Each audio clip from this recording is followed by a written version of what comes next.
YouTube and informative channel. اب یہاں پہ ایک اور بحث چل نکلی. اگر ہم اس میں بہت ہی اخلاص کے ساتھ تجزیہ کرنے کی کوشش کریں تو یہ کہہ سکتے ہیں کہ جو انتہا پسند صوفی ہیں، بے عمل اور جاہل صوفی ہیں، وہ نام نہاد علماء کی سختی اور خشکی کی بنا پہ دور ہو گئے، اور جو علماء کی نسبت رکھنے والے تصوف سے بیزار ہوئے وہ جاہل صوفیوں کی وجہ سے بیزار ہوئے. آپ سمجھ رہے ہیں؟ اب کیا کیا جائے؟ کیا اس بحث کو یہاں پہ چھوڑ دیا جائے؟ نہیں. دین خیر خواہی کا نام ہے. دین کس کا نام ہے؟ خیر. اور خیر خواہی کا مطلب یہ ہے، یہاں پہ سمجھنے کے لیے عرض کر رہا ہوں، اگر عمر میں بڑا ہو اور وہ شخص کسی بے ضابطگی کی طرف متوجہ ہو تو اس کو سمجھانے کے لیے وہ آداب مطلوب ہیں جو اپنے والد یا چچا یا تایا کے بے ضابطگی کی طرف متوجہ ہونے کی صورت میں آپ کو اختیار کرنے چاہیے. ہر وقت ادب ملحوظ رہے، احترام ملحوظ رہے، منت سماجت کے ساتھ انہیں متوجہ کرنے کی کوشش کریں، اور سب سے بڑھ کر یہ کہ اللہ سے دعا کریں.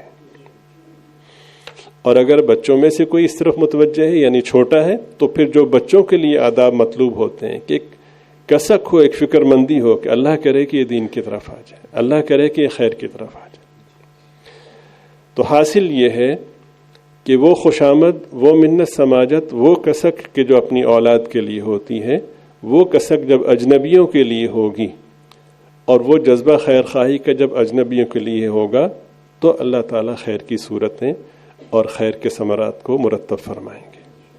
چنانچہ ہر زمانے میں ایسا ہوا، لیکن ہوا یہ کہ ایک شخص اٹھا اور اس نے اپنے آپ کو وقف کر دیا کہ کوئی کتنا ہی بگڑا ہوا کیوں نہ ہو، اللہ کا بندہ ہے، اللہ کے کنبے کا فرد ہے، اسے خیر کی طرف متوجہ کرنا میری ذمہ داری ہے. چنانچہ منت سماجت سے سب کو لیا اور بڑے ادب سے سب کی خدمت میں مؤدب گزارش کر کے دین کی طرف متوجہ کرنے کی کوشش کی. تو نتیجہ یہ نکلا کہ جب وہ آیا تھا تو تنہا تھا، جب وہ گیا تو کروڑوں مسلمان تھے. میری مراد حضرت خواجہ معین الدین صاحب چشتی اجمیری رحمۃ اللہ. تصوف ہی ایک ذریعہ بن سکتا ہے اس خیر کو حاصل کرنے کا اور اس جوڑ کو اختیار کرنے کا، اس کے بغیر ممکن نہیں ہے. اس لیے کہ کسی بھی شخص کو خیر کی طرف متوجہ کرنے کے لیے اپنی انا کو کچلنا ضروری ہے، اور انا کو کچلنے کا جو سلسلہ ہے وہ تصوف کے صحیح نام نہاد نہیں، حقیقی تصوف کے ذریعے سے ہی ممکن ہے. اور اگر حقیقی وہ نہ ہو تو پھر صورتحال یہ ہوتی کہ ذکر اذکار سیکھ کر اسباق پورے کرنے کے بعد بھی انسان کا تکبر ختم نہیں ہوتا، وہ پہلے سے بھی زیادہ مہلک ہو جاتا ہے. تو حضرت مولانا الیاس صاحب رحمۃ اللہ علیہ فرمایا کرتے تھے کہ ایک قدم نفس پر، دوسرا قدم جنت میں. تو یہ کلیہ ہے. خیر، انشاءاللہ اس موضوع پہ بات ہوتی رہے گی. اللہ تعالیٰ مجھے، آپ کو، ہم سب کو خیر کی طرف متوجہ فرمائیں. اصل میں اس میں ایک نقطہ اور بھی ہے کہ بعض کام اللہ تعالیٰ اپنے ذمے لے لیتے ہیں، تو فرق ہوتا ہے خالق اور مخلوق میں ذمہ لینے کے حوالے سے. مخلوق اگر کسی کام کا ذمہ لے تو اس پر کوئی ضمانت نہیں ہے کہ وہ کام پورا ہوگا. جی، ہو سکتا ہے کہ وہ اس کا اہل ہی نہ ہو سکتا ہے کہ محض کوشش رہ جائے، ہو سکتا ہے کہ اہل ہو لیکن زندگی وفا نہ کرے، کئی ساری رکاوٹیں ہو سکتی ہیں وغیرہ وغیرہ. لیکن اللہ تعالیٰ کے ہاں تو ان نقائص میں سے کوئی بھی چیز نہیں ہے نا. وہ کسی کام کا ذمہ لے لیں تو وہ کام بہرحال ہوتا ہے. وہ کیا ہے جو اللہ پاک ذمہ لیتے ہیں؟ بہت ادب سے آپ کی خدمت میں عرض کر رہا ہوں، اسے سنیے، سمجھنے کی کوشش کریں اور اختیار کریں، اور میرے لیے بھی دعا کریں کہ اللہ مجھے بھی نصیب کرے. وہ یہ ہے کہ جو شخص اپنی انا کو ختم کرتا ہے، تواضع اختیار کرتا ہے، اللہ پاک ذمہ لے لیتے ہیں کہ اس کو سر بلند کرنا ہے. ہماری بہت بڑی حماقت ہے کہ ہم اس چکر میں پڑتے ہیں کہ جی بس لوگ واہ واہ کریں، لوگ بلے بلے کریں، نام نے، یہ ہمارا اس سے حاصل نہیں ہوگا. یہ اللہ کا کام ہے. اور اللہ تعالیٰ اس کام کو تب کرتے ہیں کہ ہم اپنے آپ کو مٹانا شروع کر دیں، ہم اپنے آپ کو چھوٹا سمجھنا شروع کر دیں۔ کتنا چھوٹا سمجھنا ہے؟ حضرت سید اللہ شاہ صاحب بخاری رحمۃ اللہ علیہ نے اس بھنگی کو اپنے سے بہتر سمجھا، نتیجہ آپ کے سامنے۔ حضرت سید حضرت اختر حضرت مدنی نور اللہ مرقدہ نے اس سکھ کو اپنے سے بہتر سمجھا، نتیجہ آپ کے سامنے۔ اور ہماری انائیں اتنی ہیں کہ ہم نام ظاہری طور پر تواضع اختیار کرتے ہیں، باقی یہ ہے کہ اگر کسی دنیاوی اعتبار سے دنیاوی تعلیم یافتہ کو بہتر سمجھا تو ہمارا پھر ذہن کا ایک گوشہ یہ کہہ رہا ہوتا ہے تم نے علم کی توہین کر دی، تم نے گریجویٹ کو اپنے سے بہتر سمجھا، تم نے پینٹ والے کو بہتر سمجھا، تم نے ایک بریلوی کو بہتر سمجھا، تم نے اہل حدیث کو بہتر سمجھا۔ کتنے تو ہم نے دائرے اپنے سے بنے ہوئے کہ ان سے نکل نہیں سکتے۔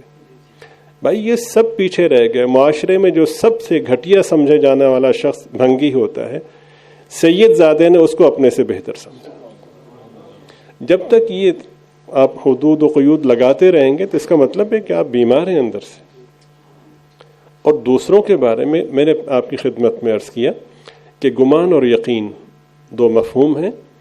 گمان شک کو کہتے ہیں، غیر یقینی کیفیت کو کہتے ہیں، اور یقین جو ہے وہ حقیقت کو کہا جاتا ہے، اور ہمیشہ حقیقت جو ہے وہ شک پہ غالب ہوتی ہے۔ فلاں برا ہے یہ میرا خیال ہے، ہو سکتا ہے اس نے توبہ کر لیا، ایسے ہی ہے نا۔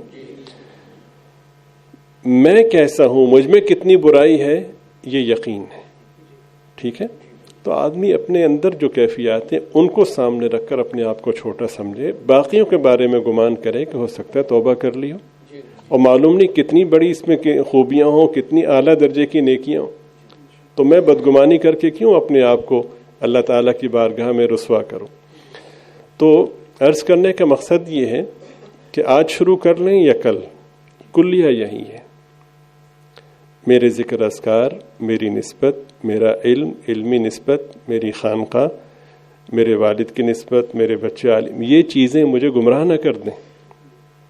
جو کچھ ہے یہ سب کچھ اللہ کا فضل ہے۔ میں اتنی تسبیحات کرتا ہوں، پابندی سے ذکر کرتا ہوں، اور میں سب سے بہتر ہوں، نہیں۔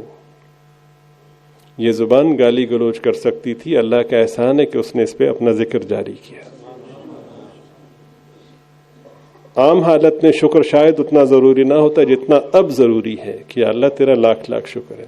اور حدیث شریف میں ہے کہ اللہ تعالیٰ اپنے بندوں پر ہر وقت انعامات کی بارش فرماتے ہیں، اور ان انعامات میں، ان نعمتوں میں سب سے بڑی نعمت یہ ہے کہ کسی شخص کو اللہ پاک اپنے ذکر کی توفیق عطا فرماتے ہیں۔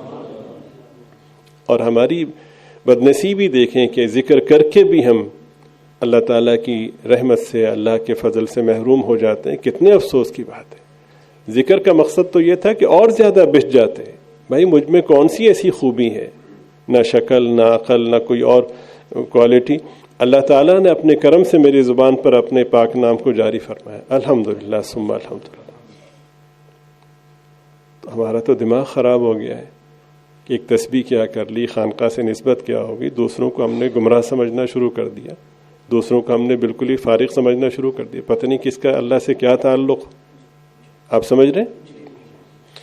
تو حدیث شریف میں ہے کہ حرام کر دی گئی ہے بات کہ ہم کسی کے بارے میں برا گمان کریں،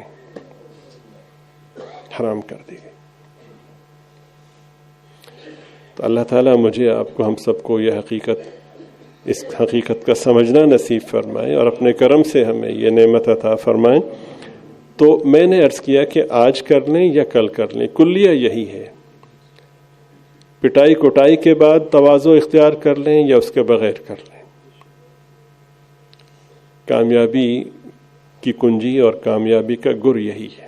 جس نے اپنے آپ کو مٹانا سیکھ لیا، اللہ تعالیٰ ذمہ لیتے ہیں کہ اس کو بلند کرنا میری ذمہ داری ہے۔ اور جس شخص نے اپنے آپ کو بڑا سمجھنا شروع کر دیا، اللہ پاک وہاں بھی ایک ذمہ لیتے ہیں۔ اس بات کے راوی نبی پاک صلی اللہ علیہ وسلم ہے، اس بات کو بیان کرنے والے سرکار دو عالم صلی اللہ علیہ وسلم فرمایا، جو شخص اپنے آپ کو بڑا سمجھتا ہے، اللہ ذمہ لیتے ہیں کہ اس کو گھٹیا، بے توجہ کے ساتھ، جو شخص اپنے آپ کو بڑا سمجھتا ہے، وہ جتنا بڑا سمجھتا ہے اللہ پاک ذمہ لیتے ہیں اس کو اتنا ہی رسوا کرنا ہے، سرکار دو عالم صلی اللہ علیہ وسلم فرماتے ہیں کہ وہ شخص اپنے آپ کو سب سے بہتر سمجھ رہا ہوتا ہے، اللہ تعالیٰ اس کو سور سے بھی زیادہ بدتر کر دیتا ہے۔ ان حقائق کے باوجود پھر پاگل پن ہے کہ آدمی اس کوشش میں ہو کہ میری واہ واہ ہو جائے۔ آپ نے دیکھا نہیں، حضرت مولانا حسن صاحب دامت برکاتہم، نہ ان کے پاس کوئی گریجویشن کی ڈگری ہے، نہ ان کے پاس کوئی IT کی ڈگری ہے، کچھ بھی نہیں ہے، حقیقت میں اپنے آپ کو چھوٹا سمجھتے ہیں۔ اللہ نے کیسا نوازا ہے کہ لوگ ان کے دیدار کو ترستے ہیں۔ ایسا آپ کر لیں گے تو اللہ کے وعدے تو صفات کے ساتھ ہیں۔ بھئی میں عالم ہوں، میں مدرس ہوں، ٹھیک ہے، کتنے مدرس کتنے عالم ہیں کوئی جانتا تک نہیں۔ جس سال مولانا حسن صاحب فارغ ہوئے، اکیلے تو فارغ نہیں ہوئے تھے، پوری کلاس تھی، کئی سو طلباء تھے، باقیوں کو کوئی جانتا ہے؟ اس سے پہلے سال والوں کو جانتا ہے، بعد والوں کو جانتا ہے؟ ایک شخص کو جانتے ہیں، سب جانتے ہیں، جس نے یہ طے کر لیا تھا کہ میں نے، چونکہ مجھ میں بہت سی کوتاہیاں ہیں تو میں سب سے چھوٹا ہوں، اللہ نے فرمایا تم نے طے کر لیا، تمہارے نام کو روشن کرنا وہ میری ذمہ داری ہے۔ یہ وعدے مولانا حسن صاحب کے ساتھ ہی مخصوص نہیں ہیں، جو بھی کر لے گا اس کو چھوڑ دیں کہ حضرت علامہ اور پیر طریقت اور رہبر شریعت وغیرہ وغیرہ، یہ اس کی ضرورت نہیں۔ اب ادھر سے فیصلے ہوتے ہیں، اور کس طرح کس شان سے فیصلے ہوتے ہیں آپ نے سوچا بھی نہیں ہوگا۔ کیا نیٹ ورک ہوتا ہے، کبھی سوچا ہے؟ ہم تو اسی دائرے میں، اسی سراب میں مبتلا ہیں کہ وائٹ ہاؤس میں جس کے لیے بہتری کا فیصلہ ہوگا وہ کامیاب ہوگا۔ نہیں، ایسا نہیں ہے، فیصلہ اللہ کے ہاں ہوتا ہے۔ حدیث شریف میں ہے، سرکار اقدس صلی اللہ علیہ وسلم فرماتے ہیں کہ جب اللہ پاک کسی شخص سے محبت کرتے ہیں تو کس اعزاز کے ساتھ اس محبت کا اظہار فرماتے ہیں۔ سید الملائکہ حضرت جبریل علیہ السلام کو بلاتے ہیں۔ ویسے بھی کر سکتے تھے، ایک نظام کے تحت سب قلوب میں کر دیتے، نہیں، اعزاز دیکھیں، فرماتے ہیں جبریل فلاں شخص سے ہم محبت کرتے ہیں، تم بھی محبت کرو۔ حضرت جبریل علیہ السلام اس ارشاد عالی کو اور اس کی منشا کو سمجھ جاتے ہیں۔ حضرت جبریل علیہ السلام تمام فرشتوں کو اکٹھا کرتے ہیں، کتنے فرشتے ہیں ہم تصور نہیں کر سکتے، تمام فرشتوں کو مخاطب کر کے دو باتیں فرماتے ہیں، کمال ہے، سبحان اللہ، فرماتے ہیں کہ فلاں شخص سے اللہ پاک محبت کرتے ہیں، تم بھی محبت کرو۔ حدیث پاک میں ہے، اس عمل کے بعد، اس منور اجلاس کے بعد پھر اللہ تعالیٰ اس کی محبت کو اس طرح سے پھیلا دیتے ہیں کہ ہر شخص کے دل میں اس کی محبت ہوتی ہے، حتیٰ کہ تمام مخلوقات کے دل میں محبت ہوتی ہے، یہاں تک کہ سمندر میں جو مچھلیاں ہوتی ہیں ان کے دلوں میں بھی ان کی محبت ہوتی ہے۔ حضرت ذوالنون مصری رحمۃ اللہ علیہ بہت بڑے اللہ والے گزرے ہیں، وہ دریا کے کنارے بیٹھے ہوئے اپنی گودڑی وہ اس کو مرمت کر رہے تھے، سی رہے تھے کہ وہ ان کے ہاتھ سے سوئی وہ گری پانی میں۔ بھائی یہاں پہ میں آپ کی خدمت میں عرض کروں، اللہ والوں کی جو کرامات ہوتی ہیں حجت نہیں ہوتی، اور اگر کسی کی سمجھ میں نہ آئے تو بالخصوص اس مجلس میں تو وہ میری نااہلی سمجھے کہ میں سمجھا نہیں سکا، اور بھی تو بہت سی باتیں سمجھ میں نہیں آتی، لیکن آپ کی خدمت میں بڑے ادب سے گزارش یہ ہے کہ کسی کرامت کی بنا پر، نہ سمجھنے کی بنا پر کسی اللہ والے کی بے ادبی نہ کرے، اس کا وبال ہوتا ہے۔ تو حضرت کی وہ سوئی پانی میں گر گئی۔ ہمارے حضرت جی رحمۃ اللہ علیہ فرمایا کرتے تھے کہ کرامت اور معجزہ ایسے عمل کو کہتے ہیں جو عام آدمی کے بس کی بات نہ ہو۔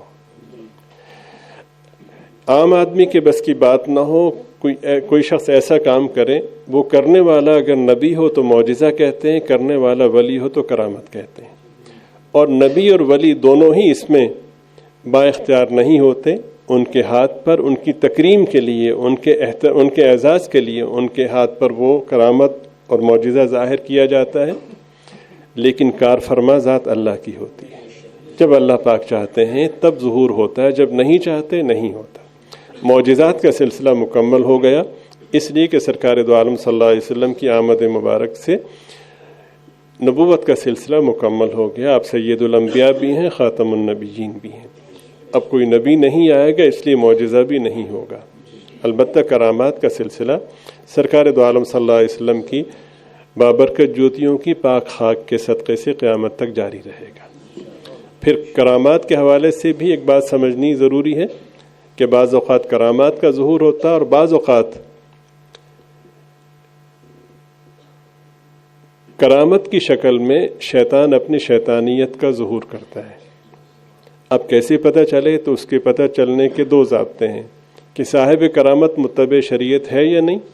دوسری بات ہے کہ کرامت شریعت مطہرہ کے ضابطوں کے خلاف تو نہیں. یہ دو کلی ہیں. خیر، تو حضرت وہ اپنی گودڑی سی رہے تھے تو سوئی پانی میں گر گئی. حضرت پریشان ہوئے. اب پانی میں جانا اور سوئی تلاش کرنا بہت مشکل تھا.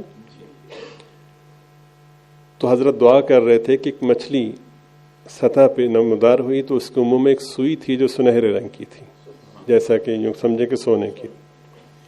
تو حضرت نے فرمایا نہیں، مجھے میری ہی سوئی چاہیے. تو پھر ایک مچھلی وہی سوئی لے کر آئی. یہ اس حوالے سے میں نے عرض کیا کہ جب اللہ پاک محبت فرماتے ہیں تو ساری مخلوقات محبت کرتی ہیں، حتیٰ کہ سمندر میں، حتیٰ کہ پانی میں موجود مچھلیاں بھی اس سے محبت کرتی ہیں. اب میں زور لگا لوں جناب، میں اشتہارات چھپوا لوں، سب کو اللہ کی مشیت میں وہ نہ ہو، اعزاز نہ ہو، اللہ کی مشیت میں رفعت و بلندی نہ ہو، تو باوجود تمام تر اشتہارات کے ایک سے دو نہیں ہو پاتے، وہاں فارغ بیٹھے ہوتے ہیں. اور ہو بھی جائیں تو جو سامعین و حاضرین ہوتے ہیں وہ بھی بیزار ہوتے ہیں کہ کیا مصیبت ہے وغیرہ وغیرہ. سچی اور سچی محبت جس کو کہتے ہیں کہ عدم موجودگی میں بھی آدمی تذکرے میں ادب سے نام لے کہ کہیں ایسا نہ ہو کہ بے ادبی نہ ہو جائے. آپ سمجھتے ہیں؟ یہ وہ محبت ہے. تو خیر خواہی کا جو تقاضا ہے وہ یہ ہے کہ دونوں انتہاؤں کے جو لوگ ہیں اس نسبت سے کہ وہ اللہ تعالیٰ کے کنبے کے افراد ہیں ان کو خیر کی طرف متوجہ کرنا، اس نسبت سے ہم کریں گے تو اللہ تعالیٰ اپنے کرم سے متوجہ فرمائیں گے. دلائل سے کریں گے تو وقتی طور پر تو جیت ہو جائے گی، لیکن ہدایت کی طرف متوجہ ہونے کے لیے دلائل کافی نہیں ہے. دلائل کے خاص میدان ہیں، ان کی ضرورت ہے، اس میں شک نہیں. لیکن بہرحال جو قلوب کو جیتنے کا طریقہ ہے وہ اخلاقیات ہی کا طریقہ ہے. خود حضور پاک صلی اللہ علیہ وسلم نے اس بارے میں وضاحت و صراحت فرمائی. تو یہ عرض کیا گیا کہ ظاہری جو باطنی جو پاکیزگی ہے اس کا انحصار ظاہری پاکیزگی پر ہے. ظاہری پاکیزگی اختیار کریں گے تو بات بنے گی. اور ظاہری پاکیزگی بھی منصوص و مشروع ہے کہ نبی پاک صلی اللہ علیہ وسلم نے اس کا جو طریقہ بیان فرمایا ہے اسی طریقے سے اختیار کریں گے تو ظاہری پاکی حاصل ہوگی. اگر اس طریقے سے اختیار نہ کریں تو 1000 شیمپو استعمال کر لیں اور 1000 باڈی واش استعمال کر لیں، پاک نہیں ہو سکیں گے. ایک دفعہ سفر میں ایک صاحب سے سلام دعا ہوئی، خیر خیریت کے بعد جب تھوڑی سی اجنبیت کم ہوئی تو میں نے ان سے پوچھا کہ آپ کیا کرتے ہیں، تو انہوں نے بتایا کہ میں یونیورسٹی میں پڑھتا ہوں. تو کہنے لگے کہ اپنی بات انہوں نے بتائی، ماشاءاللہ چہرے پہ داڑھی مبارک تھی، سرگودا کے تھے غالباً. وہ کہنے لگے کہ ہمارے ہاں ایک جماعت آئی تو میں مسجد میں تھا تو جماعت میں ایک صاحب تھے جو مجھ سے ملے اور کہا کہ بیٹے آپ ذرا بیٹھیں، تھوڑی سی بات کرنی ہے. تو مجھے یہ احساس برتری تھا کہ میں یونیورسٹی میں پڑھتا ہوں یا کالج میں پڑھتا ہوں، تب وہ شاید کالج میں ہوں گے اور اسلامیات بطور خاص میرا مضمون ہے، تو یہ مجھے کیا سکھائیں گے. تو میں نے جان چھڑانے کی کوشش کی. تو میں نے کہا بڑے صاحب آپ کو کیا دین کے بارے میں پتا؟ ان کا بیٹا میں سیکھنے کے لیے آیا ہوں. تو خیر جب تھوڑی سی بات چلی تو مجھ سے کہنے لگے بڑے ادب سے، بڑی محبت، یہی وہ لجاجت ہے، یہی وہ منت ہے جس کی ضرورت ہے. تو کہنے لگے کہ بیٹے ایک بات تو مجھے بتاؤ. میں نے کہا کہیے. کہ یہ بتاؤ کہ پاکی حاصل کرنے یعنی غسل کا طریقہ کیا ہے، کتنے فرض ہیں؟ تو میں نے جھٹ سے کہا کہ 3. تو کہنے لگے کہ اچھا کون کون سے؟ تو کہنے لگے بلا مبالغہ، اس میں کوئی لطیفہ گوئی والی بات نہیں. تو میں نے کہا کہ وہ 3 فرض یہ ہیں: صابن، تیل اور تولیہ. تو بڑے صاحب نے کہا بیٹے آپ سنجیدگی سے کہہ رہے ہیں؟ تو میں نے کہا جی بالکل. تو میں نے کہا بیٹے آپ ایسے ہی غسل کرتے ہیں؟ کہ جی بالکل. اسلامیات آپ کا بطور خاص منتخب مضمون ہے؟ کہ جی بالکل. آپ کی عمر کتنی ہے؟ تو مجھے اس وقت ٹھیک سے یاد نہیں، فرض کریں کہ انہوں نے 30 سال بتائی ہو، تو انہوں نے کہا کہ بیٹے آپ اگر اسی طرح غسل کرتے ہیں تو 15 سال کی عمر میں بالغ ہوئے، تو 15 سال سے اب تک اگلے 15 سال اسی طرح غسل کر کے نماز پڑھتے رہے، تو مجھے بڑا افسوس ہے کہ آپ کی ایک بھی نماز نہیں ہوئی، اس لیے کہ آپ نے شرعی طریقے سے غسل نہیں کیا. تو میں بڑا پریشان ہوا. تو بڑے صاحب میں نے کہا پھر مجھے بتائیے. تو بڑے صاحب رونے لگے. تو میں نے پوچھا کہ کیا ہوا؟ کہنے لگے بیٹے تم خوش نصیب ہو کہ تمہاری 15 سال کی نمازیں برباد ہوئیں، اس کے بعد تمہیں پتہ چل گیا. مجھے 65 سال کی عمر میں پتہ چلا اور میری 50 سال کی نمازیں برباد.